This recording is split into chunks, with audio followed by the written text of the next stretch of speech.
My name is Tobias Roche, and I'm here in Barranquilla, Colombia this afternoon and speaking with my very good friend, Evelyn Bozon Pappa.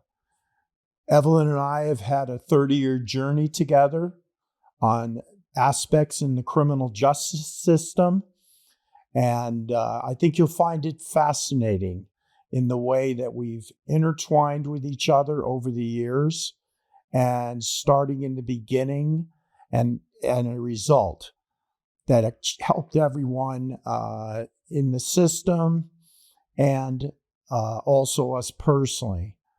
We're doing a podcast. It's called Justice Then, Justice Now, and it explores this kind of journey. We're going to have current events. We're going to have special guests from every side of the criminal justice community, from law enforcement side, from the prosecutor's side, and from the correctional side, and from the rehabilitation side.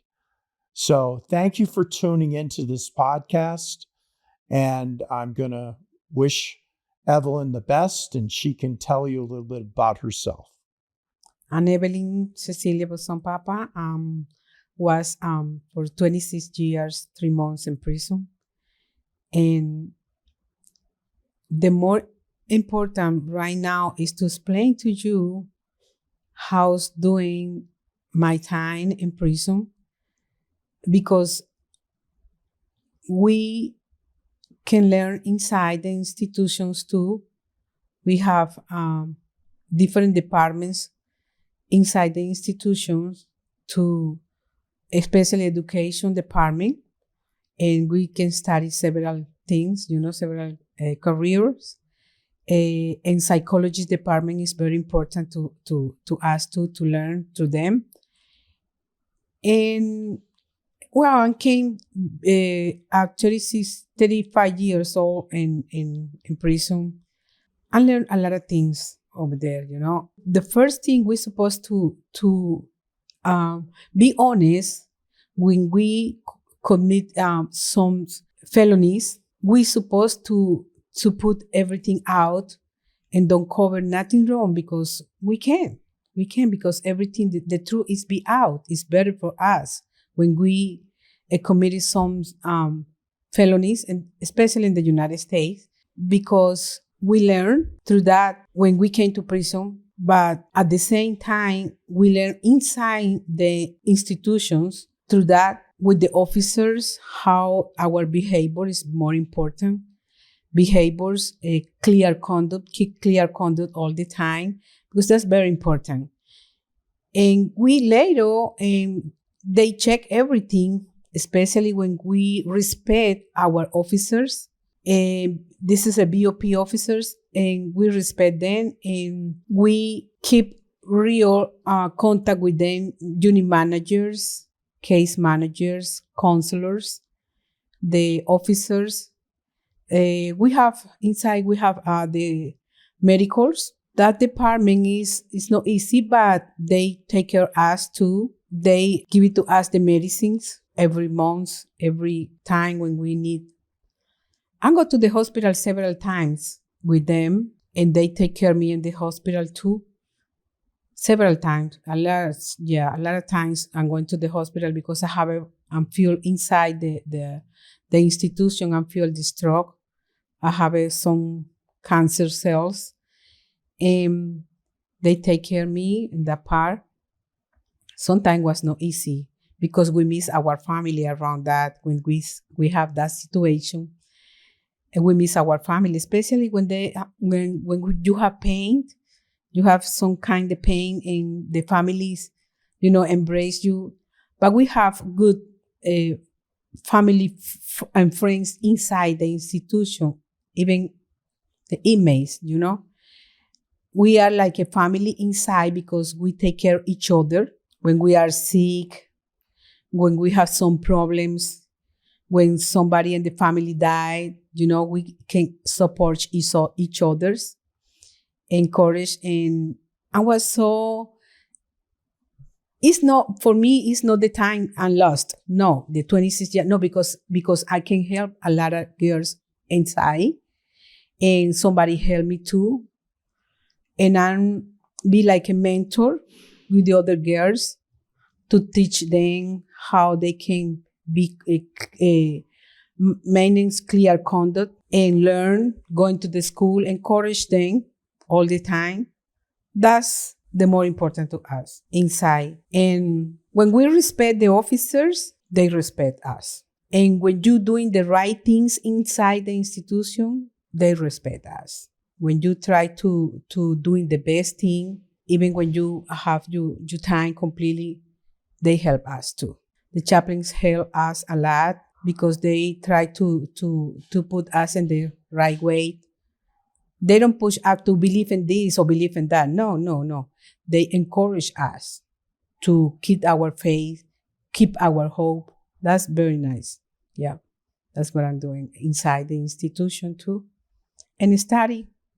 We can study. We have several things to can study in education. We have English, laws, cooking, several study things, And psychology department, we have study too. We study like, for example, woman empower, like how we can help the people when they try to commit suicide. And they have a group to take care the other girls. They try to commit suicide inside the institution. They have a special room for watching them. They teach us, and we can participate. And we have jobs too. We're working over there too. Even whatever do you want to, you learn through construction to doing the floors, doing the walls, filling the ceiling, filling the windows, I'm doing my time real nice, because I learn a lot. That's great. For the viewers, we crossed paths in 1993. I was assigned to the Vice Presidential Florida Joint Task Group, and what that was made up of was 50 Drug Enforcement Administration special agents and 50 United States Customs Service special agents. I served as a senior special agent with the U.S. Customs Service, and I was assigned to the drug smuggling unit, which primarily focused on the Miami airport. And the way Evelyn and I ran into each other, and we came full circle almost 40 years later, is the fact that myself and Special Agent Mark Kelling of the Drug Enforcement Administration arrested her. And, and life went on within the institution. My career finished. I went on to be a private investigator and a government consultant in law enforcement. And around 2019, we came in contact with each other again. So it was a full circle, which I think everyone will enjoy listening to, and what happened in between and future, not only on us, but we have met many different people on both sides with the correctional system, like you just explained very well. And obviously my side on the law enforcement work primarily in Miami here, that we did investigations. And I think by getting our contacts and our peers in order to do these kind of shows, it'll be very informative to our listeners and our viewers that this is something that really, I guess, for lack of a better word, turned out to be a miracle in the making. And that, what do you think, Evelyn? Yeah, that's true. And I'm very grateful for that, because this is like nobody can believe it, to how that's happened to me.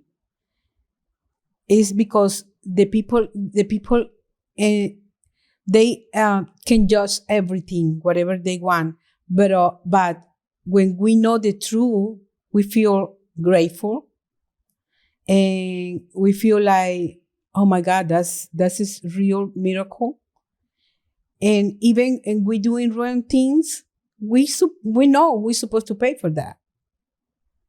And I know you're doing your job, and I'm very grateful with you, because, and say again, nobody can believe that. But this is something happened is because I think I'm doing wrong thing before, and you can check everything what I'm doing through my time in prison, and your partners working with you, they know too, because you tell them, okay, this is happening with Evelyn now. We can doing something. You check everything what I have in prison and study. Do you see everything, right? And I think that's part called your attention. One wrong. You're 100% correct. That did years later, and your daughter Martha is, and we'll talk about that in our production together, is that was the one that actually put us together by a daughter's love towards her mother, and put this in place. You know, for those people that don't know, Evelyn she was the first female in Florida and the country to receive a life sentence with no parole. And that at the time of her sentencing, which occurred several years after the arrest. And her conduct, she was a role model to many people that were there. She had correctional officers that, while you were incarcerated, started out as rookies and finished their career before you were released. Yeah. Mm-hmm. So you have great knowledge of how to do things the right way in the worst circumstance that you're in. And I respect that. And this is what brought us to it. And we'll go into like how this came about with your release from federal prison. For those that don't know, Tallahassee is the maximum security prison for female prisoners in the United States. And your release was really a blessing to everyone. Yes. Yes. And she received the full support of my former colleagues, for the prosecutor that was involved in the case, and everybody. And along the way, I've met some of the inmates that were incarcerated with Evelyn, also the correctional officers who, when she was there.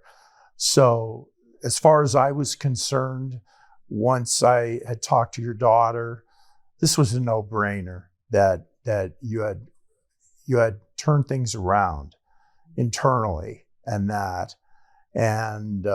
so happy now that I'm down here and I can call you a friend. Yeah, and thank you. It's amazing.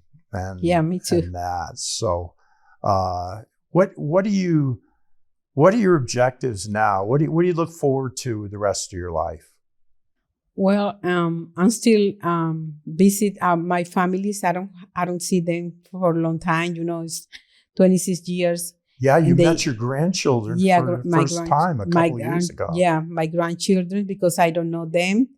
I know two of them because they came to visit me in the institution, but I don't touch my children for 26 years. And I know them, and my moms too. And I'm trying to keep my focus to be together, all family. Tell the story about your mother. I think that's the most amazing part. Oh yeah. When I'm to travel to United States, and I remember that day she told me, please don't go. Please don't go and feel something I don't know, I feel something in my heart, but I don't pay attention to her, what she say, because I want to do whatever I want to do. But after 26 years, when I'm back to my city and I'm going to see her, oh my God, that was so very hurt me, but that was true because she told me why you left me. And I learned the family is very important too, and the very, very important too is listen to our parents, what they say to us. Hey, don't do it that, or hey, this is the way, don't do it, And I feel very blessed, especially because all of yours is be around me. I have many people help me in that situation. 2 organizations, I know that them help me, and I have 2 girls be out before me. They help me too a lot, and they contact my daughters and they contact yours, and I know that was very blessed. And I'm trying to help other ones. They need that kind of help you give it to me, because this is a bless, this is a miracle. But at the same time, I know the law of in the United States. It's different kind of the law, but we need comprehend the time change, and the laws change too. And I believe in the second chance. If they give it to me second chance, and I hope they give it to others, wait for release day, give it to the second chance too. And I'm still pray for that, and we can push until, like the sentence says, push until something happens. Yeah. Yes, of course. I'm a very conservative law enforcement guy, and you know how I investigate. So it was a transition for me too personally over this case, and you had plenty of supporters, both on the like I said, on the law enforcement side and the prosecutors with this. That we were basically adversaries back in 1993. When you were here in Miami.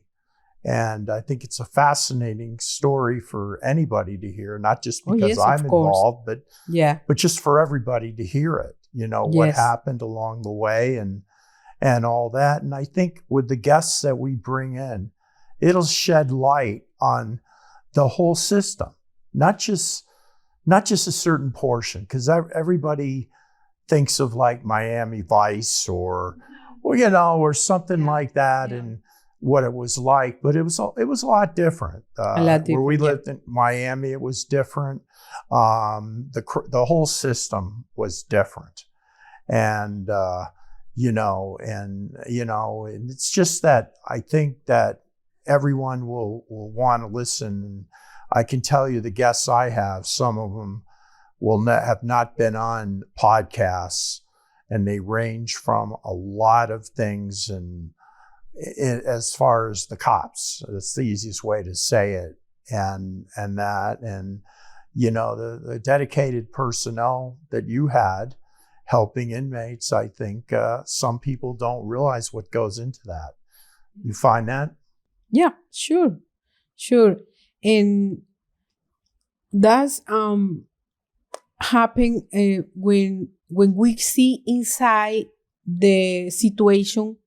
When we see a lot of people suffer, a lot of us suffer inside. And when we see that, we try to help each other. Especially when I came to prison, I don't speak English, right? And I know.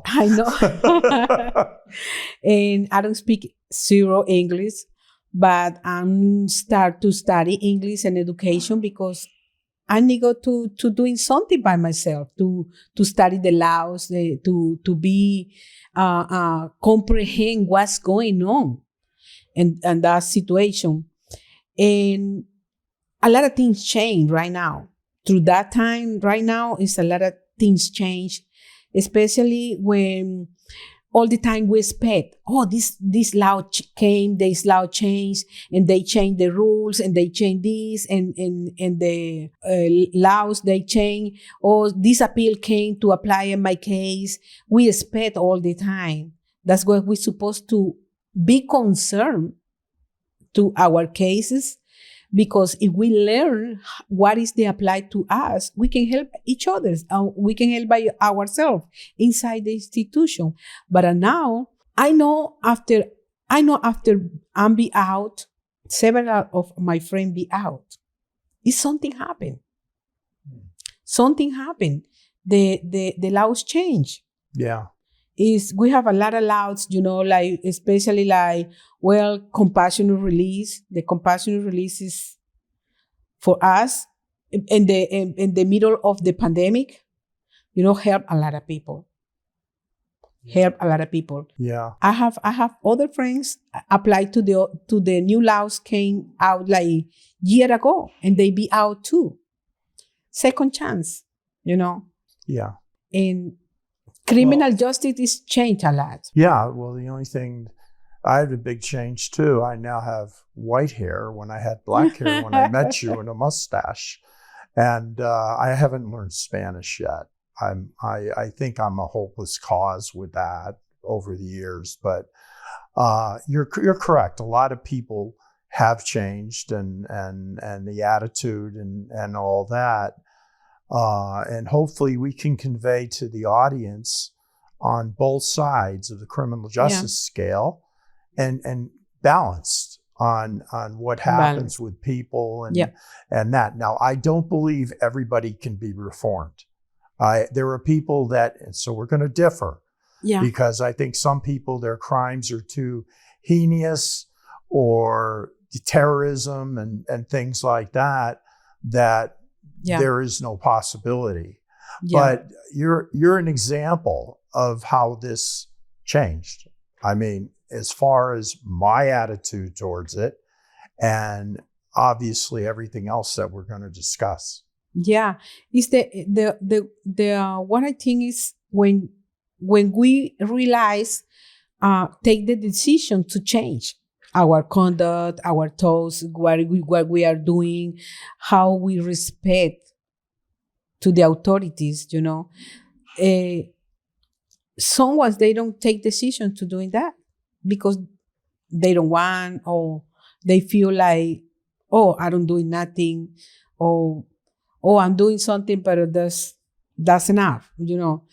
It's, for me, in my own experience, and take decision to doing the best during my prison time, and try to doing the best. I don't listen what the people say or what she's doing.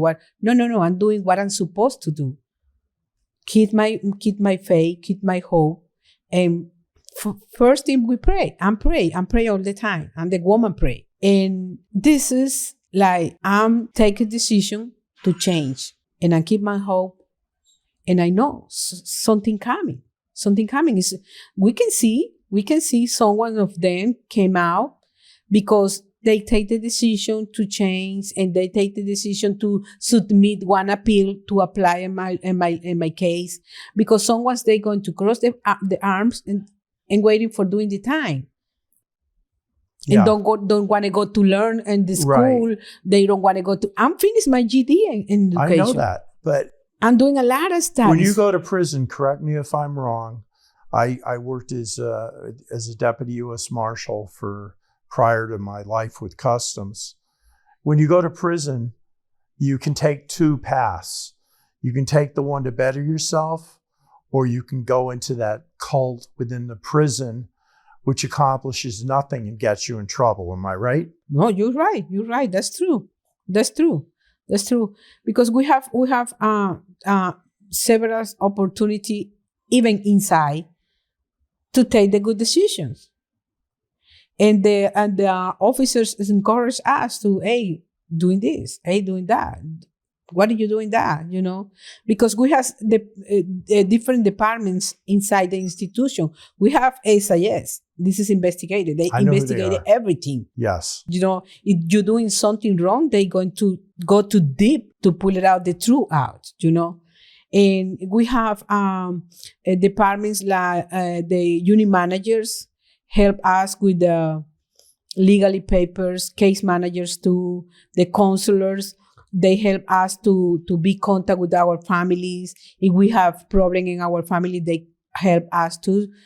And it's like how I tell you, if you take a decision doing good, it's good. If you take a decision don't doing nothing, it's other thing. If you take a decision to doing wrong things, well, you pay.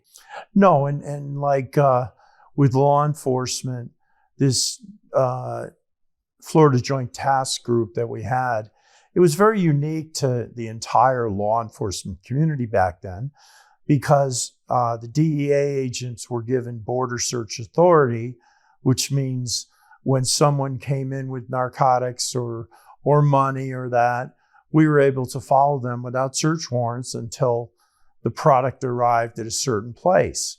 At the same time, as a customs agent, you were given what they call Title 21 authority for domestic drug sales and investigations. So it was very, very useful. In my opinion, it was a very elite unit. Started out with George H.W. Bush when he was vice president in 1981 and finished in, as a matter of fact, before you were sentenced in 1996. And it's unfortunate, but I kind of wish that was still around from an enforcement point of view. So when we crossed paths, it was a very, very unique time here in Miami and the US and Colombia. Yeah. Yeah. So I look forward to our journey together with our guests. I'm sure we're not going to agree on everything, and that we'll have a few informative conversations, and and you'll probably say a few words in Spanish that I might understand regarding that. But at the same time, it'll be a blend for the viewers to go ahead and tune into us, because we're going to have a unique podcast. It's not just one thing. It's many things with many guests.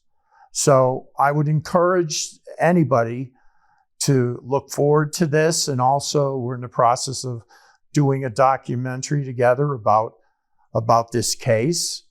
And everybody, and I am very grateful to your daughter, Martha, for putting us together. And if you've ever seen Martha's video, we'll be talking about that, and had such an influence on everybody. So thank you for your hospitality in Barranquilla. It was great to see your family.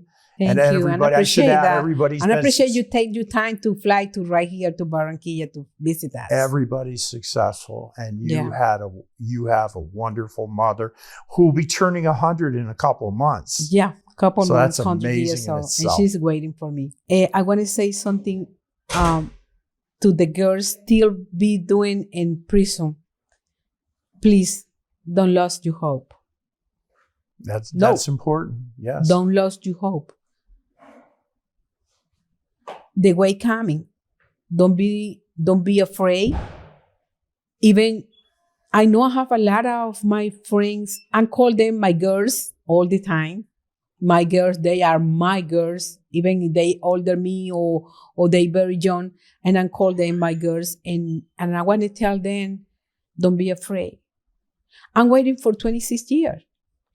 And I have a life sentence plus 240 months, supposed to die in prison, right? And look at me right here. I'm free. It's something coming in your life too. Wait, I know someone's have 30 years in prison, 32 or 33, but don't lose your hope. And very important, you had justice then, justice now with your trial judge. Yeah. With your trial judge, this wouldn't have happened. And it's like with my friends who I've known since those days of the task force, they they when I first started this case, and some other people are saying, why are you doing this? And we'll give them an answer. But Yeah, I think I a know. very important person in I this know. case is the trial judge, Yeah. because she made it happen. Yes. Let's face it. Yes. Oh, yes, of course. Of course. She's very important to peace and this thing happen. Very important because how you think the judge and the United States doing something like that? Yes. Oh, I think it's wonderful. This I think, nobody expect, yes. right? Yes. The judges, having worked in the Marshal Service, they're very fair people here, and they're very ethical people in the U.S., and especially during that turbulent time that we had in the 80s and 90s here in the U.S. But no, I'm looking forward to this, and this will be a fun thing to do. Yeah, and try to contact the several organizations. They are in the United States to help a lot of us. I have two organizations that I can mention in here. Yeah, it's Jason Hernandez. Jason Hernandez, that's kind of person. He fight for a lot of people, and be in his book, my pictures, my mom pictures, my family picture, and Amy can do too.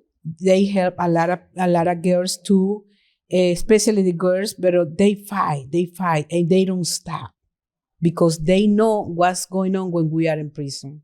Yes. They have very experience on this. Yeah. And contact them. And they help a lot too. Yes. And on my side of the house, we have your former prosecutor, Paul Pelletier. Yeah. Who had a very distinguished career at Department of Justice. Yeah. And went on to private practice and also teaching at law school. Yes. And we have Mark Kelling, who was involved back then. And what most people will find interesting, Mark worked for DEA, and the day that he retired from DEA was, and we'll give our audience a teaser, was the day you were released. Yes. We'll talk about that in the future, and it was a wonderful day for everyone. Like myself, who's a Catholic, it was Good Friday. Yeah. You know? Yeah. If do you think about that, is the a lot of gift at the same time? Oh, yes. Yes, it was. Yeah. Yes, it was. A lot of gift at the same time. Yeah. On your side and on my side too. Oh, yes. But we're on the same side now. Yeah, so we are on the same reel side. Everybody in. We're going to have discussions. I'm going to bring some people in that have made hundreds of arrests. I'm going to bring people in that have done this kind of stuff, and on your side too. And I think they'll find it very interesting. And I'm going to mention something. It's a little be a part of. It's a lot of part of this. I'm very grateful too with the guys. They study in FSU University. Oh yes, yeah. And they put all the effort. And we got to mention Carla LaRoche, who was the only attorney that really pushed it for you. She was a teacher of them. She was the only one that pushed the this only case one. Yeah, she make a group with them. She select the students to make my appeal.